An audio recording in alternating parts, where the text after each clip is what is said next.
DrillFreak Nation, welcome back, and it's time again for our video golf blog series. And in today's episode, we're going to go back. We're going to think about what we showed you guys last week when we shot the episode of our anchored bump shot, our anchored chip shot, and the technique behind it. So we had tons of emails, tons of messages, and a great response, feedback from our clients, our students, at our Swing for Life Golf Academy located in the northeastern part of Pennsylvania. So let's take a look and let's delve more into the technique of it, and we're going to learn a little bit more how this can help you to stop flipping, especially when you're short-sighted in your chip shots. Let's stay tuned and let's take a look. Okay guys, so welcome back. So one of the main questions I was getting is actually, the technique on how to anchor this club when you're hitting the little anchoring bump shot or chip shot. So if you can see again, I'm going to go over this again, that this, you can choke down a little bit. You want to keep the butt end of the club against the inner part of your forearm. And again, this is very similar to a putting stroke that you'll see, the anchoring putting stroke. So we're just using our arms and shoulders, all one piece going back. So that's how we keep this lead wrist staying nice and firm, or even bowed coming through, and the right hand coming through pronated. And of course, it's going to be a one-piece action back and through. Now, I actually don't chip that way, but I do show and I do teach that to a lot of our clients here, and those even on our online platform. But very typical, just your basic lead with the hands coming through, not breaking them down. And I'm going to show you both of them right now. I'll show you face on. One just coming through, again, just a basic little bump shot, hands leading, keeping those hands nice and, lead hand nice and firm. And the other I'm going to show you, again, we will do that one coming through, the anchoring, and we'll show both of those in slow motion. So stay tuned. Okay, so let's take a look right now. The anchoring technique is on the left, and the just conventional bump is on the right. So you're going to see setups look pretty much the same. The only thing you'll notice right in through here, if you look, you can see right there. So it's anchored against the inner part of my forearm. So let's take a look. Let's take a look at them in slow motion together. You can see they look pretty much the same. Downward strike.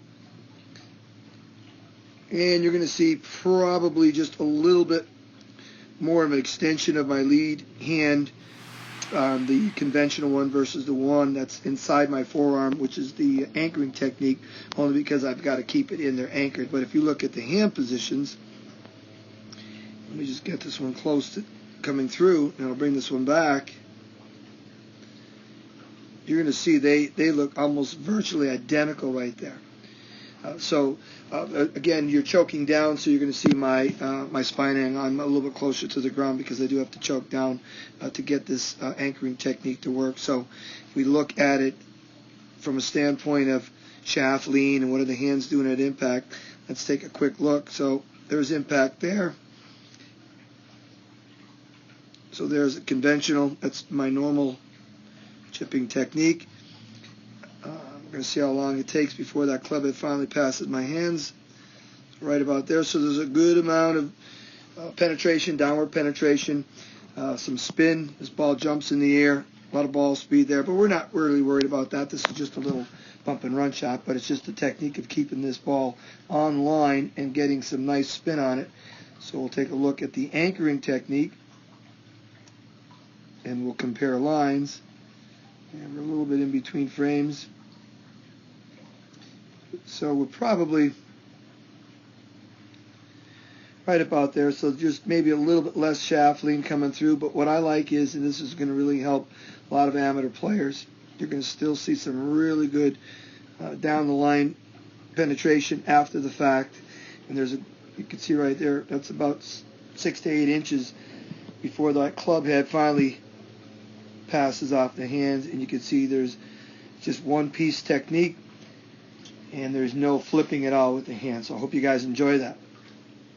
All right, so you took a look at both those shots face on, and you really aren't going to see too much difference in shaft lean and the direction of how the club is going down in the golf ball. So two things we need to make sure we're doing, whether it's just a conventional lead with the hands or an anchoring technique that I I'm showing you here in this episode is, yes, we're hitting down into the golf ball. Yes, we're going to load. We're going to favor our lead side. That'll help us pinch. One of the things, too, as I mentioned, and someone did ask me a question, is we're going to want to make sure that we're going to get the heel of the club a little bit off the ground, a little bit more space there. And let's get the toe down. You can even play it a little bit more closer to the end or near the toe here, so it has more grooves to climb up, and that's going to produce more spin for you as well.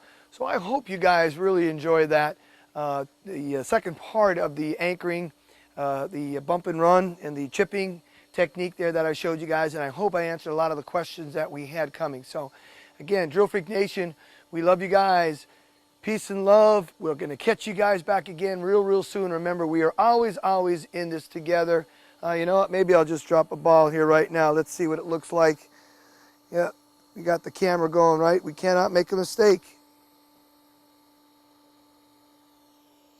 Oh, slow down. Oh, I hate when it gets over that hump and it just takes off. We'll catch you guys back again real soon.